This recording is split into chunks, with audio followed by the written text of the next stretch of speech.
So if you're wondering how to become a better hitter in MLB The Show, I got the video for you. So a lot of people, they go into the mini modes and they do challenge of the week or they do custom practice. The flaw with custom practice is you only get fastballs, and the flaw with challenge of the week is that it changes the difficulty and therefore it increases pitch velocities at a more rapid pace than you would in ranked seasons or battle royale, really not getting you anywhere unless you're a top player and you can adjust very quickly. So before we jump into what I do, let's go into the user settings so I can show you all the user settings that I have. So for hitting difficulty, I put All-Star because it's a lot easier for me to play on All-Star and then gear up to Hall of Fame and then gear up to Legend. You put it on whatever you feel comfortable with, but if you are playing Diamond Dynasty, I suggest you start on All-Star, and then once you are on Hall of Fame, meaning 800s,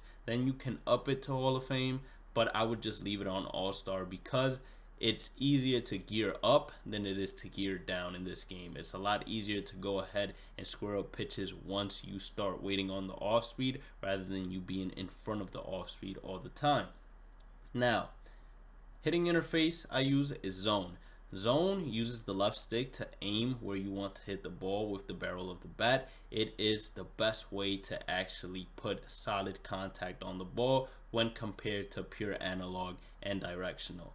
Now the PCI appearance or the plate coverage indicator that I use is wedge. You are free to use whatever you'd like. The hitting view that I use is strike zone. It is recommended by many top players because it does allow you to see the strike zone the best and allows you to see the pitch the best, but you are also free to use whatever you'd like.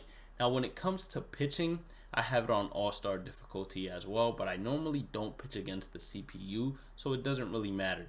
Pitching interface, I use pure analog. To me, that's the best way to control the pitches in terms of location compared to classic and pulse. And then for the pitching view, I use broadcast. You can use whatever you want. And pitching ball marker, I have pitch trail on. You have to go ahead and test these out and find which one works best for you.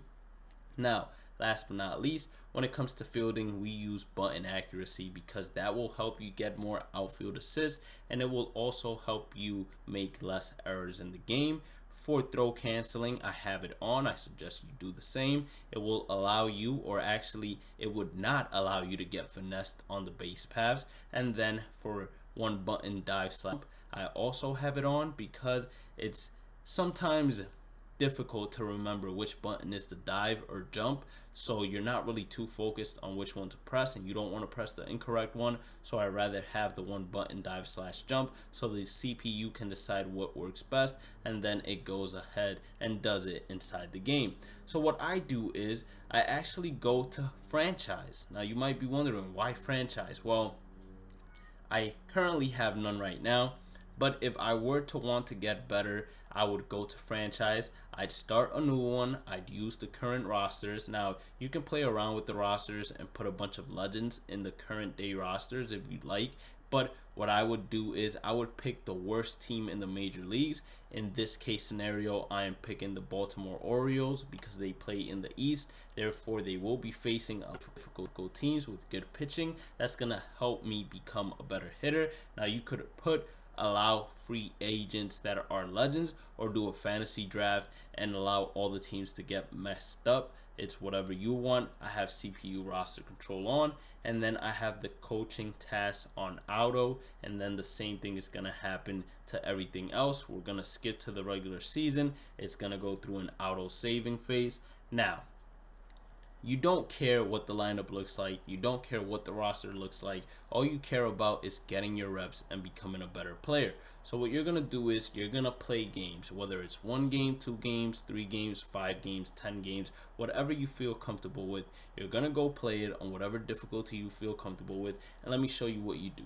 So we're facing the New York Yankees. We're facing James Paxton. James Paxton just got recently a player of the month card, so you might be seeing it in ranked seasons. So you're going to be getting practice, you're going to be getting reps against James Paxton and learning his pitching angle. Not only that, but movement on his pitches, which is amazing, and not a lot of people actually do this, which actually surprised me. Now, one thing you could also do is put more lefties in the lineup just so you can work on hitting lefty on lefty. It's all up to you. You can change the roster however you want, but make sure you're using players that don't have crazy high vision and aren't overpowered, because then it defeats the purpose. But for example, let's say I had 3 at bats just now with the Orioles and I lined out all 3 at bats. Let's actually give you guys one at bat right here with Alcides Escobar, or I should say Alcides Escobar, however you pronounce it. You know, I tried to say it in Spanish,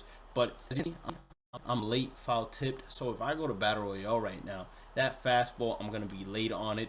But what I'm doing right now is I'm working on tracking the ball. I'm working on being able to distinguish whether it's a heater or an off-speed pitch, and this goes a long way. So right there, I knew it was a curveball. I was able to distinguish it. I tried to square it up, hit a hard hit ground ball, meaning my PCI was most likely over the ball, but at least we had good timing, or at least I thought I had good timing. So good timing, okay PCI contact. So right after that, let's say we made the 3 outs. So triangle, you simulate half the inning. Now, if you want to work on your game all around, then you go ahead and pitch. Especially with the Orioles, them having a horrible pitching staff, it's going to help you out a ton. But me, I'm only focused on the hitting, so I'm just going to go back to quick manage, and I'm going to go ahead and simulate this half of the inning, and boom, I'm back to work against James Paxton, looking to put in work and get some more reps in. You play as many games as you're comfortable with, and this will help you track the ball better. It will help you time the ball better, and in general, it will make you a much better hitter. Anyways, I hope you all enjoyed today's video. If you guys hear something that sounds like a car starting up, it's the PS4. Don't know why, but make sure you go ahead and hit that like button and that subscribe button. Don't forget to follow me on all social medias at Bhlademyst, and I will catch you all in the next one. Peace out. Have a blessed day and night.